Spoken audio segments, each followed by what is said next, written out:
Welcome to China EVs and More, where my co-host Lei Sheng and I will go over the week's most important and interesting news coming out of the China EV, AV, and mobility sectors. What Lei and I discuss today is based on our opinions and should not be taken as investment advice. If you enjoyed this room, please help us get the word out to other enthusiasts. And of course, tune in again next week. My name is Tu Li. I am the managing director at Sino Auto Insights, a management consultancy that helps organizations bring innovative and tech-focused products and services to the transportation and mobility sectors. I write a free weekly newsletter that we pull many of our discussion topics from. You can sign up for it at sinoautoinsights.com, which of course I encourage you all to do. Good afternoon, Lei. Can you please introduce yourself? Good afternoon from my side, and good morning, good evening, wherever you are. I'm your co-host Lei Sheng, former chief editor of China Auto Review. And this is episode number 87. Let's talk Volkswagen Cariad, Horizon Robotics. Without further ado, unpack it for us too. What are your thoughts? What surprises you? What didn't surprise you? What's going to happen? So this is and my opinion, because I'm gonna CYA right now. I'm gonna cover my ass. CYA is cover your ass, by the way, if you're wondering, because this just came out. We thought we talked about it last week, but we got the wrong H, right? We thought it was Huawei, and so it's actually Horizon, which makes sense at least from a expertise and portfolio standpoint for Volkswagen, because they do not have any chip design in-house that will allow them to compete in the future. And the trend is OEMs and legacies moving battery, material science and battery tech in-house, as well as chip design. So from a technical and functional standpoint, it makes sense, but this is really an unusual move because it's only for the China market.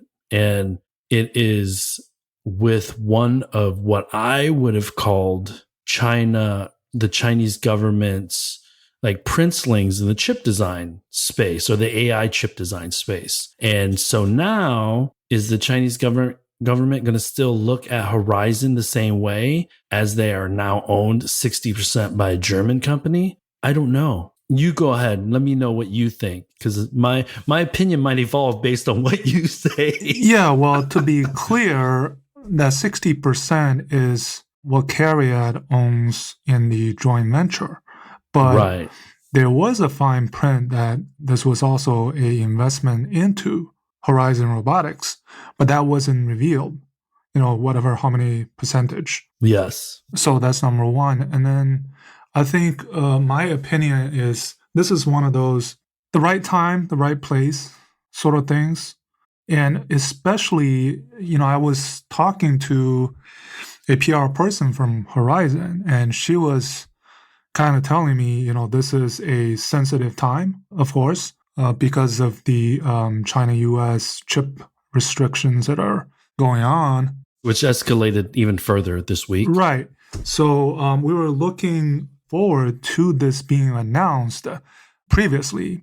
And on paper, this seemed to be a strong type of partnership. Okay, so you have the largest European automaker, the largest foreign automaker in China, versus teaming up with one of the, I guess, most promising, most prominent, most important startup companies coming out of China.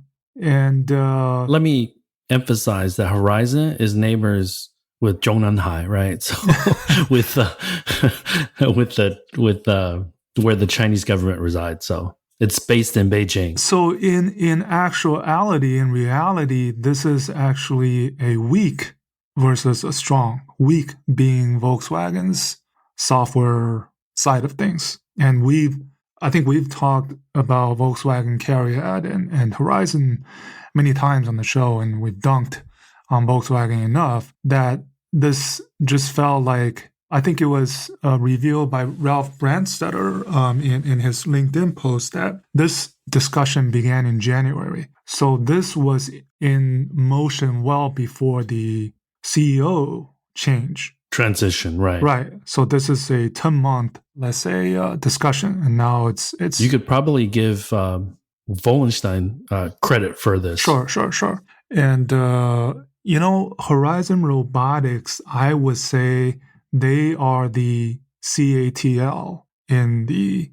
chip, autonomous driving computing chip space because. Well, they have the potential because, CATL has now become the 800-pound gorilla. Horizon is years behind NVIDIA and Qualcomm, right? I mean, now with Volkswagen, it essentially is.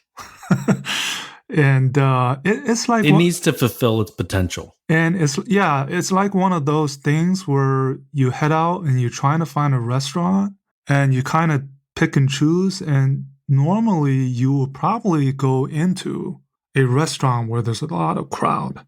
You see the analogy that I'm trying to use here. And this is the same thing for Volkswagen. They were shopping.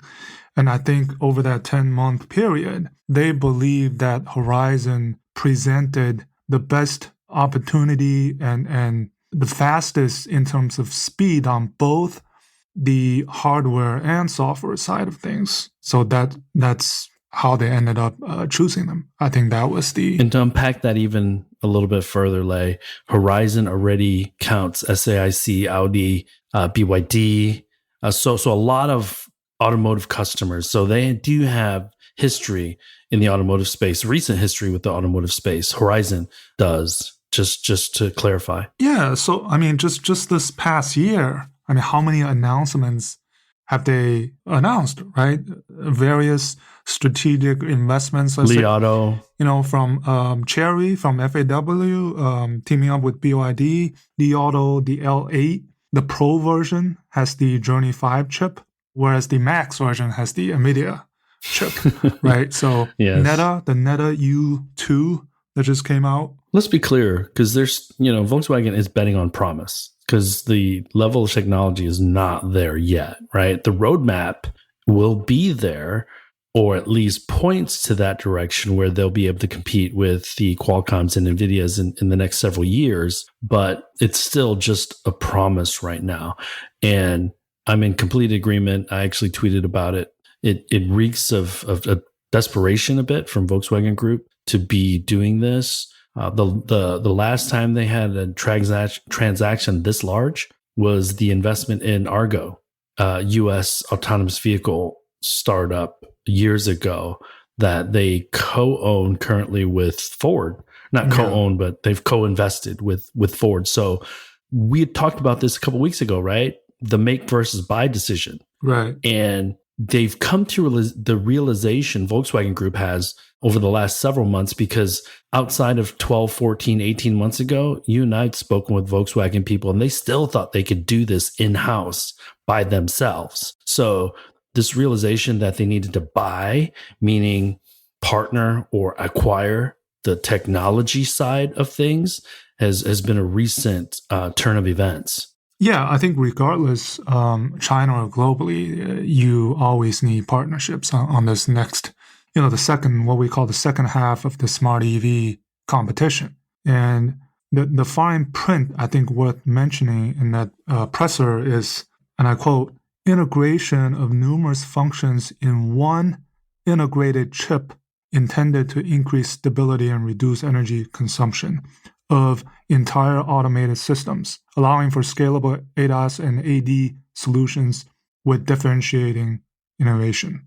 That tells me that Horizon brings the goods, but CARIAD still might not, because how do they still become the software side of that, right? Yeah, I think so. That was the surprising thing is actually, I guess not many people know that Horizon Robotics is not just a chip company. There are the so-called intelligent driving solutions company, right. Because they also have the software expertise and localized focus on China, right? And it so happened that today was that tech summit. I think Volkswagen Group posted some stuff, and Oliver Blumen said, and I quote also, the success will be coming. Now we need to deliver. For developing software, everything is about speed.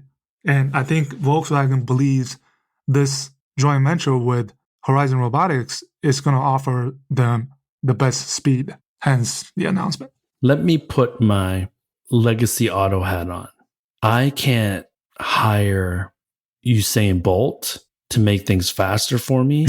And the rest of the organization, the policies, the processes, the communication channels, how we think about things stay the same, right? That means that the company needs to get leaner. It needs to throw out most of the processes and policies that are currently associated with ICE product development. That needs to be a wholesale change for all of the brands under the Volkswagen Group. It can't just be we acquired 60% of one of the most promising AI chip designers in the world, and we're going to go as fast as they go tomorrow, right? It is just not going to happen that way. And, the geopolitical factor of it, in China for China, you got to use, just like what happened with the battery cells, right? Yeah, and it points back to multiple foreign automakers coming to the realization that they will not be playing by anyone else's rules but the Chinese government's rules if they want to stay in China. It points back to, despite GM having invested over $1 billion, multi-billion dollars now in Cruise, they've also invested $400 million in Momenta here in China. So this really points back to China for China, like you said, right? Yes, I think the closest comparison of this deal is the GM's investment in Momenta. Right. Similarly. And, by the way, Volkswagen is still working with DJI on some of the ADAS features. So it'll be interesting to see how this will differ.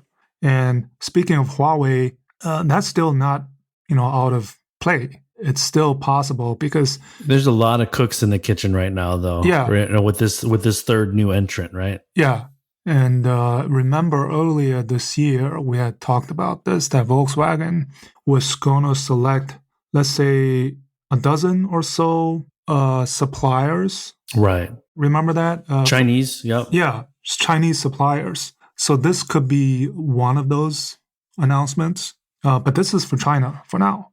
Specifically for China.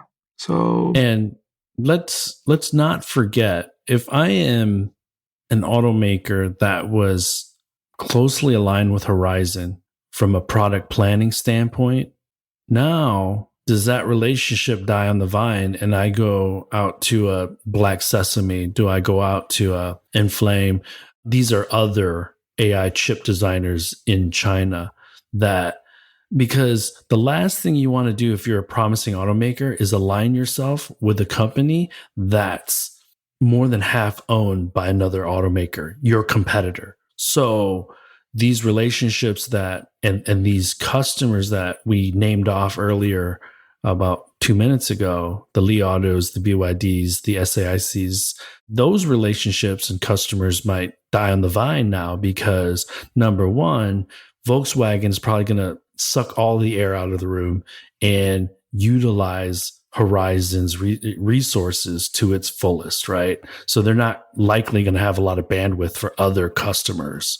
And the other customers know that now that there's a new ownership structure, they're probably not going to spend as much time on nurturing these relationships with the current customers, right? So, well, I mean, for Horizon, the more the merrier, right? And from their point of view, I think they're only a 7-year company. They started in 2015. So how far they've come is nothing short of amazing. I think just over the last year or so, right? And they are the Chinese CATL. They are the Chinese NVIDIA, however you want to compare. But right, they're going to be a company that's going to be reckoned with in this smart side of the game. I thought so too, but again, now I wonder what the Chinese government stance is going to be. Are they going to support them as much and as vigorously as they did as an independent startup?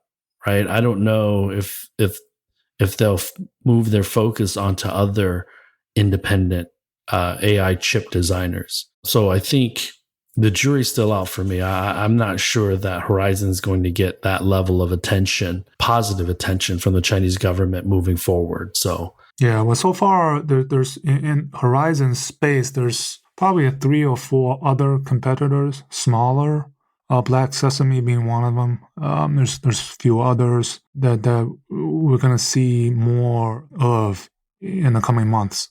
you're definitely going to see and hear more of them because there are, like we'd mentioned earlier, there are more restrictions now on capital equipment providers, foreign capital equipment providers into Chinese chip designers and fabrication shops into China. So, and we're getting to the level of passport holders, right? Where their passports are from. Yeah. I saw that. Yeah, Even if they live and work in China. So, and also the huge volumes are at stake for this deal because all of the JVs, FAW, SAIC, Volkswagen Anhui, the Audi FAW NEV company, all of the future BEV models will be powered by whatever hardware software that this deal is going to provide. it is going to be the brains. These chips are going to be the brains of every single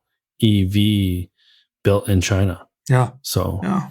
but I'm still unpacking those new restrictions for some of the capital equipment providers. So when we think of chip design and chip fabrication, there is a lot of IP that is owned by European companies and American companies.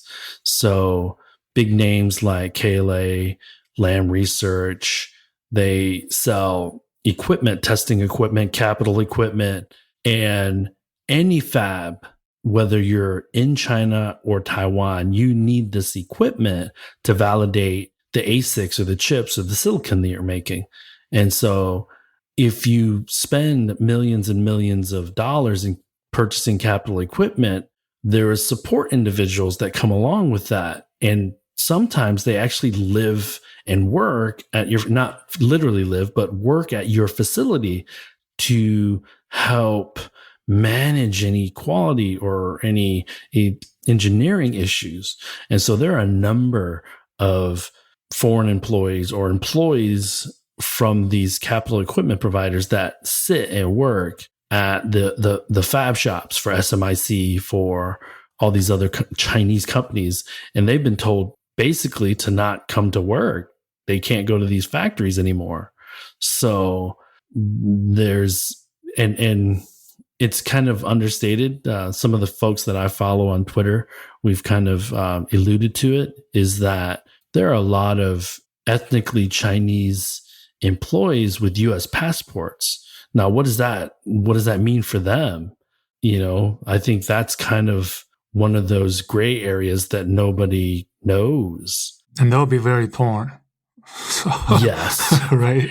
And China officially does not recognize dual citizenship. So they turn a blind eye for sure on some of that stuff. But it just seems like these folks are, and let me assure you that renouncing U.S. citizenship is not easy either. So yeah, even if they wanted to renounce their U.S. citizenship, it would be a long, drawn out process that involved lawyers, and it wouldn't be cheap. So, but at least I don't see that part of it easing up anytime soon. There's constantly these clouds shrouding on the horizon or black swan events that keep happening. And, right, I think going forward, it's going to continue to be like this for some time. Yes. And it's so random because you see the trend moving one way, and then there's these random events like the Goshen investment, like the Volkswagen investment. And then you're like, okay, that our highway. Yeah, that really puts a monkey wrench into things, because I was told by some really reliable sources that the German government, the newly elected German government, was going to take a more firm stance towards the Chinese government. So how is that transaction coming off in Berlin, right? I don't know. It'll be interesting to hear in the coming months. Yeah. Because this won't get final approval until early 2023, so it's not over yet. Yeah. But I think we talked about that as much as we can. Yeah, I think so. And yeah. And it'll still be some time until we see these solutions actually in Volkswagen's EVs and Audis, probably in China. So there's that saying that I tell my boys, you can talk about it or you can be about it. Blumen's talking about speed, but can he be about it? Right? Can Volkswagen Group be about it? Because that's ultimately where the rubber meets the road. Can Volkswagen branded vehicles in China catch up to the Xpengs, to the Nettas, to the Aeons, right? Yeah. And this is where we probably should go into the sales a little bit, because really I don't want to go into the numbers too much because you can find those numbers. But I think two numbers stood out for me in September is the CPCA retail sales in China, not including export, of new energy passenger vehicles was over 30%. The penetration was over 30% for the first time ever. That's one. And two, in September, the entire Chinese brand passenger vehicle market share topped 50%, also for the first time. That's just a monster number, right? Right. So, but the tide is, the purchase tax half off. That's pushing everybody up, including Volkswagen. Yes, it's pulling sales forward. Yeah. So, but I think those numbers stood out to me more than anything else. And we're going to end up this year probably very close to 25% penetration. So we all agree. I think the general consensus from the Chinese organizations is that Q4 is going to be pretty wild with big numbers. Yeah, you just multiply 700,000 units by 3 and add a little bit more, and you get over 2 million NEVs in Q4. I'd written well over 1.5 million for Q4, but I'm thinking we're going to get over 2 million. You're no, that's way too low. Yeah, I figured, but slower for the Chinese automotive market. And so that's one of the reasons I think we're seeing this mad dash of Chinese EV companies opening facilities and launching vehicles abroad, because they want to keep that pump primed in case the China market slows down at all. So they can push out vehicles and ship vehicles to Europe, to Australia, to Singapore, to Japan, to South Korea, for BYD, 12 countries, right? With a handful of them being in Southeast Asia. Yeah. So, well, slow relatively, let's say from 100% growth to 50% growth. Is that slow? Yes, but volume-wise, still huge. Still huge. But again, we're talking from a larger base, so 50% makes a lot of sense, right? Because growing 100% multiple years in a row, that would just be an insane this year thing. Likely it'll be still another year of 100% growth. Yeah. Next year probably not, but it's just hard to fathom, especially during what we saw for the first quarter and a half of the year, where plants were down for literally 3 weeks at a time, right? Yeah. So for them to be able to be so efficient and catch up with production, we can just point back to BYD and Tesla being kind of the lead examples of that, right? Yeah, and the rankings, top 2 selling SUVs were the Model Y and Song Plus, and those are NEVs. I think Haval H6 was number 3 or something. So yeah, that's So I should say really quickly, I posted something on Twitter about the ET7 being the eighth ranked sedan. Give it some time too. Yeah. No, so they were right. because we shouldn't be comparing them to the 3 Series and stuff like that. So in the large premium segment, the ET7 is doing okay, but I'm not going to give them, because they're competing against ICE vehicles, right? And I'm not going to give them that. I'm just going to say that the ET7 is doing okay. It could do better, but let's wait till the totality of ET5 ramps and see how all these numbers shake out for Neo. Then I'll evaluate. Looking forward to how ET5 performs, if it performs as advertised. So we'll see in the next 3 months. I think it's going to sell like crazy. Yeah. And I think that the only way that Neo doesn't get to 10,000 units per month, at least on the ET5, is if they still have operational difficulties.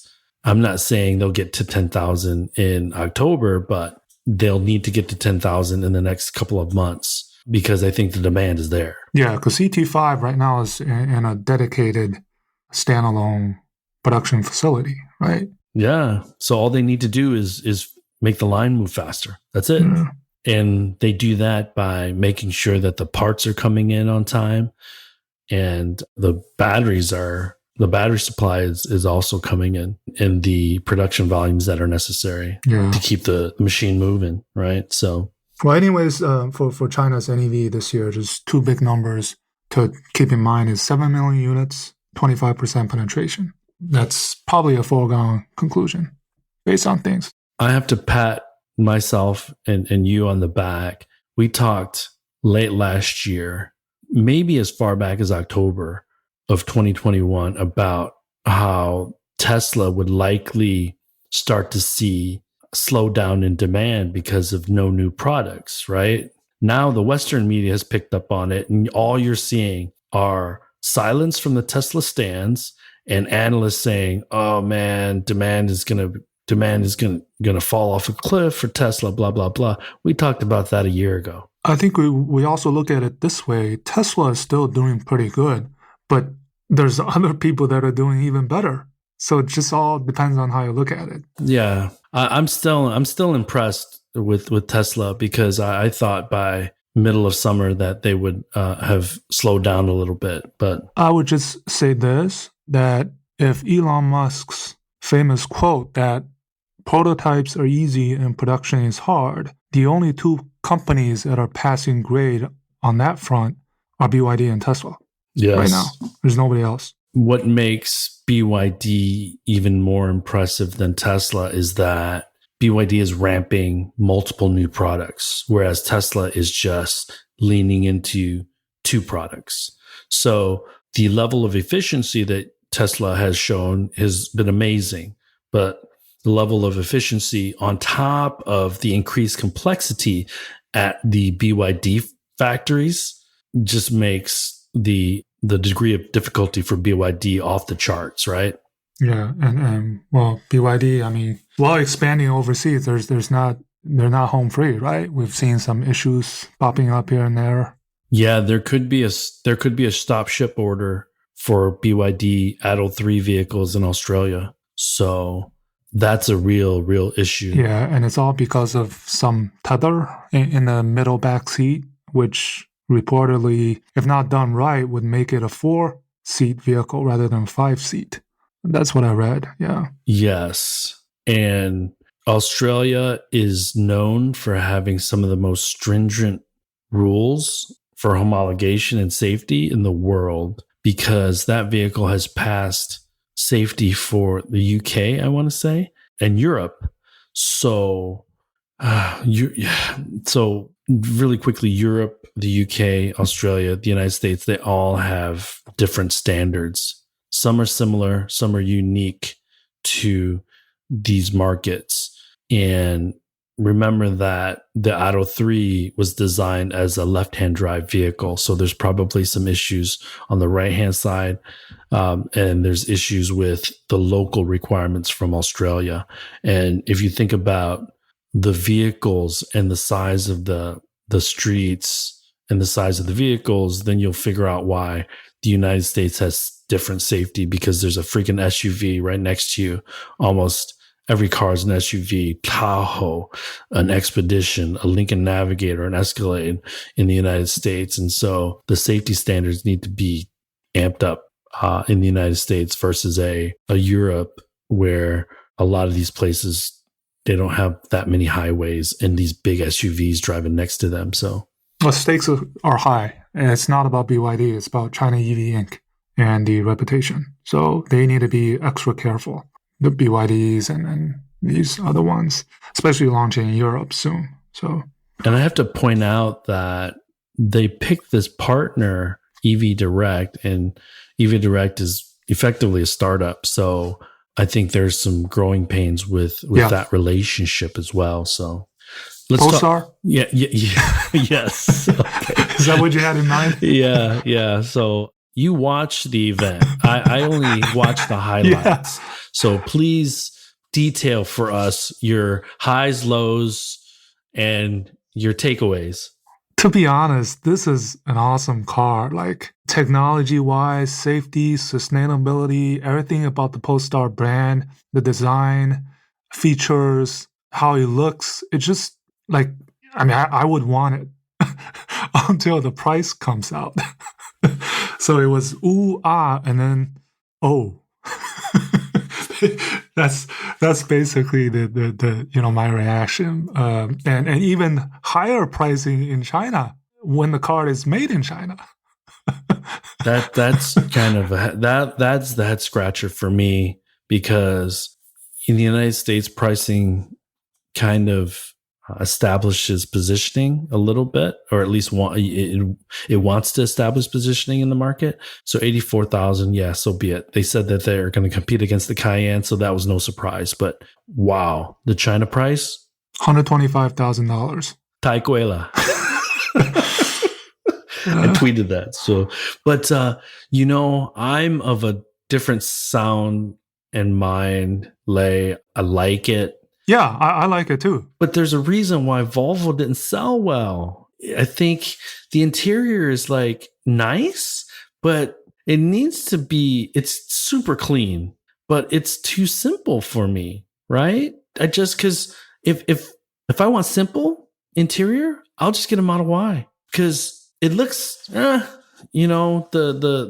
you squint, it kind of looks like a Fisker Ocean a little bit. And then we saw the front end. Jidu. A friend tweeted, friend of the show tweeted that, the front end looks a little bit like Jidu Auto, the Jidu Robo 1. So no, I mean, I think the design is pretty original. I liked it, but yeah, it's a little bit too Scandinavian contemporary for me at that price point. Right? Because the Polestar 2 is a $48,000 car. So can I accept a bit more Scandinavian design into a $50,000 car? Yes.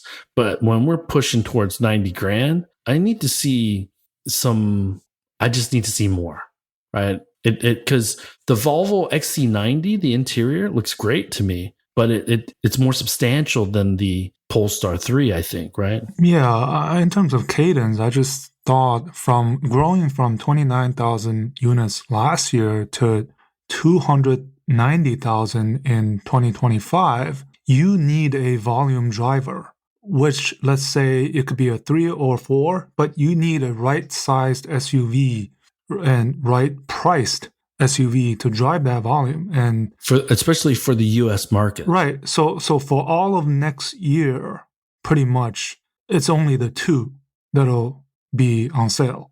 And this year they get to 50,000. Let's say they double next year to 100,000 units. And then what's going to drive that volume forward?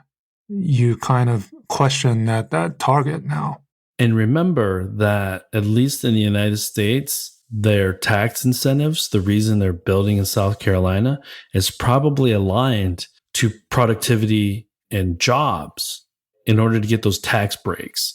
And so maybe they had to say that. Maybe they had to say that volume in order for that number to make sense, right? Yeah, and that won't come until second half of 2024, because production starts in mid 2024 in South Carolina. So the launch date, or the unveil to the launch date, being a year out is a complete head scratcher to me, because to make people wait that long is really, really mind boggling. And also not including the pilot with LiDAR. You need to pay more for that. Well, but that's just everybody's doing that now, right? So think about this. Remember when they announced, Luminar announced this Volvo partnership, there was talk of LiDAR being standard as a seatbelt. Well, it's not, at least not yet. Yeah. So then.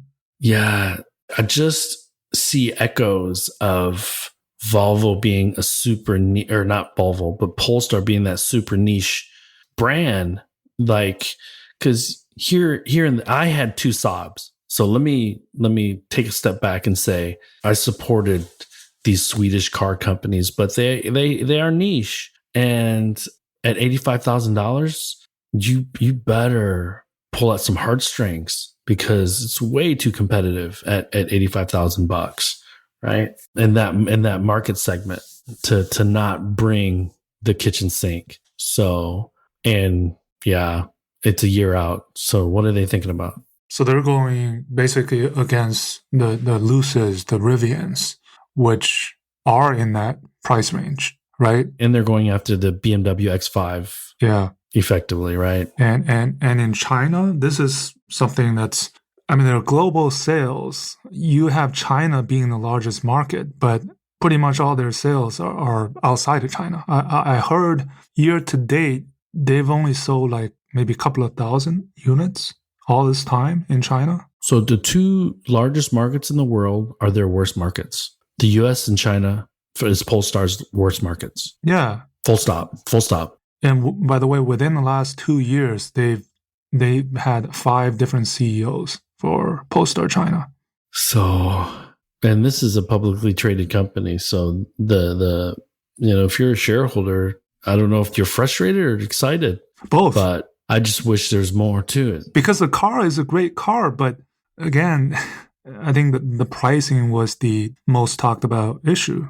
But do you outside of design though, Lei, does it bring anything technology or innovation wise? It looks good, but am I bringing anything to the table that maybe the sustainable thing, but the use of materials, they use the 5 human senses to talk about the launch, right? So yeah, they've taken after NIO on that branding stuff, right? On that design and branding stuff, for sure. They've taken after NIO.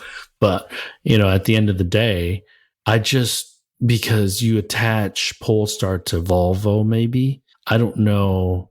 I can't separate those two brands. Yeah. So we can look forward to the EX90 and see how that will be compared to the 3 from Volvo. Yeah. So, and how they will differentiate between Volvo EVs and Polestar EVs. I think that'll be an interesting study in marketing and positioning as well. Because obviously Polestar is more sportier, but not more premium, more sporty, right? More advanced in technology. Performance. I don't know. Yeah. So that's there. So Neutron, you'd tweeted about Neutron. So let's talk about that.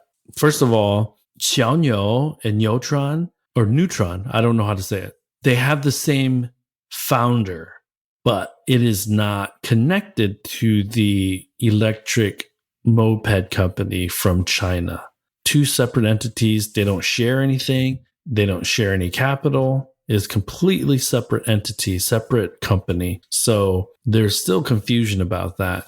The founder of Xiaoyu, the electric moped company, is also the founder of Neutron, but he has nothing to do with Xiaoyu except for the fact that he's still a major shareholder of that company. So what did you think of the Neutron? I think the only highlight, all those specs, right, you can find they're competing against all the recent launches in terms of range, whatever, ADAS. But I think the highlight was the Smart Stacks, HMI, which kind of having their own OS and, let's say, Apple CarPlay at the same time. That was a bit interesting. And then that center screen has the physical buttons on the bottom. Right. I kind of liked it. And the car felt, simple, straightforward, clean design, and they've got over 20,000 reservations. And the car is being produced at Dacheng. Dacheng is some other company that didn't survive, and now they're utilizing this production asset. Right. So, which we're going to see a lot of if 2023 pans out and turns into a global recession and a slowdown in the China market, we're going to see a lot of these Chinese EV companies that you and I have probably talked about in direct messages and private conversations, but not really brought up in China EVs and More podcast. We'll probably hear about them kind of going away. Yeah. And then asset sales in China or factory sales in China, IP sales. And Neutron's Tactic is also offering both a BEV and a EREV version, priced right below or right around 300,000 renminbi, which is trying to undercut, let's say, the L8, L7, ES7, G9, which are priced much more above the 300K price point. Right. So that's their kind of positioning. I think their market is going to be the Xiaomi market, the Jidu auto market, those consumers. So maybe this head start that they get will allow them to grab share prior to the launch of the Xiaomi car and the Jidu Robo 1 car. Yeah. So, hey, Lei, it is 3:50. So let's open the room up to any questions, comments, anything you guys want to talk about. We're open, and we'll continue to talk about some of the things that I wanted to bring up. We had already talked about BYD's struggles continue in Australia, although they have their foot on the accelerator still in other parts. Faraday Future, the shares were down 25% this week. $0.50 or something? Yeah, they're at all-time lows, and they're down 93% since the beginning of the year, with a current valuation of $166 million and trading at 51 cents. That's because there were some borrowers that converted their promissory notes into shares of the company. And so the saga continues with Faraday Future, a $166 million company that has not generated any revenue, but is supposed to be launching a vehicle by the end of this year, or production of the vehicle, FF91, by the end of this year. Not likely. And NIO, Li Bin, said that he wanted NIO to be the fifth largest global automaker by 2030, right? And in the US market planned by the end of 2025. Yeah. So just to give everyone a sense, the current top 5 in the world are Toyota, and we're talking about vehicle sales. If we were talking revenue, I think it'd be a little bit different, but Toyota, Volkswagen Group, Hyundai, GM, and Stellantis. And Stellantis last year sold almost or just over 6 million cars. So if NIO wants to become the 5th largest global automaker, it needs to sell over, if it was today, they would need to sell over 6 million cars. So you got to dream big. That's all I can say. And they're not going to get there by only selling premium vehicles, right? No, we know about the Alps that are coming. Yeah. So just to give everyone an understanding, Porsche sells around 300,000 cars a year, and they're the 4th most valuable car company in the world. 300,000. And they're hitting records when they hit 300,000, because before that they were selling under 300,000 cars. So the premium automakers sell a huge number less than the Toyotas and Volkswagen groups. But if NIO, and this is where we need to read the fine print. Are we talking revenue, or are we talking vehicle sales? Because maybe in 2030, NIO has a ton, 25, 30% of their revenues come from services, So car volumes, sales volume, or vehicle sales volume is probably not that important by 2030, right? So yeah, I mean, that's it's difficult to fathom that they'll be selling 6 million Yeah. EVs in 2030. And it looks like the last thing I wanted to just bring up is that to repeat what Li Bin said, 2023 is going to be a struggle for Europe for energy, and it's likely to affect car production in the country or in the region, because I think it was S&P said that we could be taking out 1 million units of production volume per quarter due to energy issues. So it's a huge wild card, as we've said it before. Yeah, so that's pretty much all I had. There's the good and the bad, right? I mean, the market is looking promising volume-wise, but all these factors being played out. Yeah, and I want to speak to my European friends a bit more closely, because I want to understand and know how they feel about this. This huge transaction, this huge move, because effectively Volkswagen Group has invested $5 billion in an American car company, an American technology company, and a Chinese technology company. Well, they now own parts of Goshen. They've invested into Horizon Robotics, right? So 2 big plays in 2 big sectors. Yeah, so they're writing the checks in order to be relevant. Yes. But now their vehicles need to catch up to the rest of China's vehicles. Trinity, baby. Or Artemis or whatever. I think they're probably betting on those. Oh man. The one thing that concerns me for Volkswagen Group is that I don't know how much experience they have working with startups, right? So let's take the Chinese adjective out. Let's not call it a Chinese AI chip startup. Let's just call it a startup. Working with startups it makes you want to pull your hair out, dude, because there's a lot of fits and starts. So are they prepared for that? And then add that layer of, is CARIAD China really going to be pushing software updates to the rest of the world?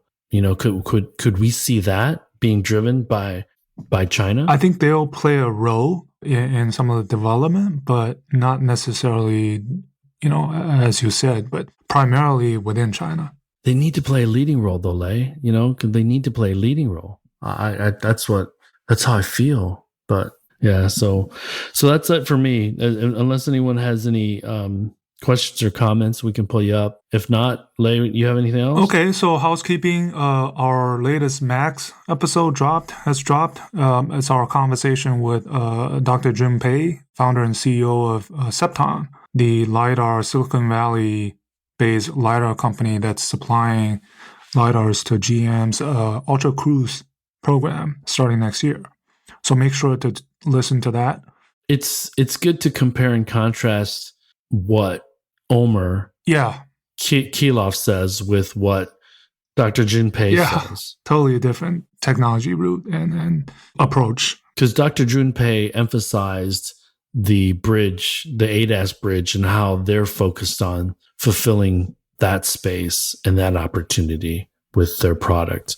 And they're not using a MEMS technology. They're using an MMT, which is derived from audio, not visual. So, and the other housekeeping is I will be at the Paris Motor Show. Bonjour, man. Bonjour. Yeah, so I will be over there starting later this weekend or early part of next week. I'll come back on Tuesday, so we'll get to talk about some of the China factor. BYD, Aura, Ceres are the 3 Chinese brands exhibiting in Paris. And I had said a while ago that I would be seeing these Chinese EV Inc. brands outside China. Yeah. And it looks like that will happen.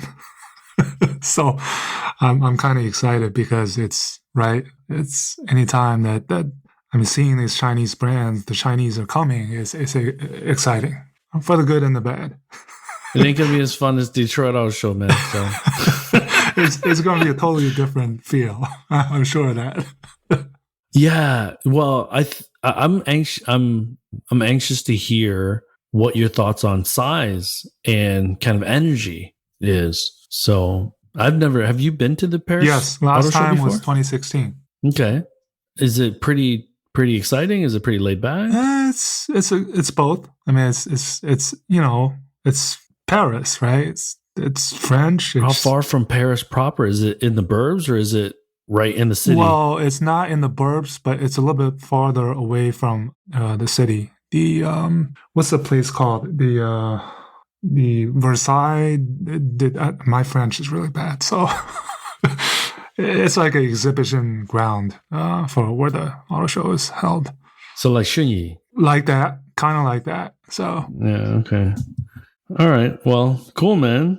I guess I will be texting you from Paris, direct DMing you from Paris. But we do plan on launching our next Max episode really quickly. So and please also, look out for that Monday or Tuesday. Yeah, and also hopefully we'll try to get Dr. Yukai. I'm kind of possibly get him on the pod. So Dr. Yukai is the founder and CEO of Horizon Robotics, by the way. Yeah, I think this is good. I guess period in time now with this huge deal that kind of talk about their perspective on things. Thanks again, everyone, for joining. Good morning, good afternoon, and good evening, and we will speak with you all next week. Have a good weekend, everybody. Okay. Bye. All right. Thank you again. Bye-bye. That brings us to the end of this week's show. Lei and I thank you for tuning in.